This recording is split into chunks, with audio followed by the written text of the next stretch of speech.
Friends, యుద్ధంలో Iran ఉపయోగించిన missiles, drones చూసి ప్రపంచం అంతా షాక్లో ఉంది. ప్రపంచంలో చాలా దేశాలు ఇరాన్ ఇలాంటి టెక్నాలజీ డెవలప్ చేసుకుందా, రేడార్స్కి చెక్కకుండా ఇలాంటి వెపన్స్ వాడుతుందా అన్నట్టుగా షాక్లో ఉన్నాయి.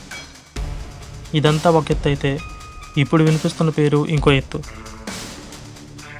న్యూస్లో అంతా ఇప్పుడు డర్టీ బాంబ్ గురించే. ఆల్రెడీ ఇరాన్ దగ్గర యురేనియం ఉంది అని అనౌన్స్మెంట్ రావడం, ఈ డర్టీ బాంబ్ గురించి న్యూస్లో రావడం, ఇది పెద్ద న్యూస్గా మారింది.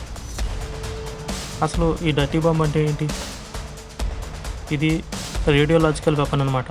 అంటే సాధారణ పేలుడు ప్లస్ రేడియో యాక్టివ్ పదార్థాలతో కలిపి ఉండే బాంబు.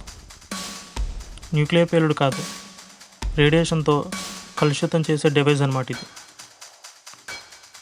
ఒకవేళ పేలుడు జరిగితే పెద్దగా ప్రాణహాని అయితే ఏమీ ఉండదు, కానీ ఉండే కొద్దీ ఆరోగ్యం పాడయ్యేలా రేడియేషన్ వెలువడుతుంది.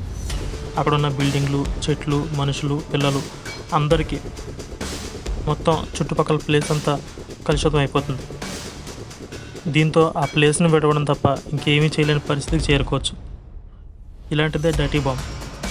ఇది ఒకవేళ ఇరాన్ తయారు చేస్తే అన్న భయంలో ఉన్నారు. ఇప్పుడు ఏం చేస్తారన్న చూడాలి. ఆల్రెడీ న్యూక్లియర్ వెపన్స్ తయారు చేస్తారు అన్న న్యూస్ వచ్చేటప్పటికి యుద్ధం మొదలైంది. ఇప్పుడు మరి డర్టీ బాంబ్ గురించి ఒకవేళ వస్తే ఏం చేస్తారో చూడాలి. యుద్ధం అయితే ప్రజెంట్ జరుగుతూనే ఉంది.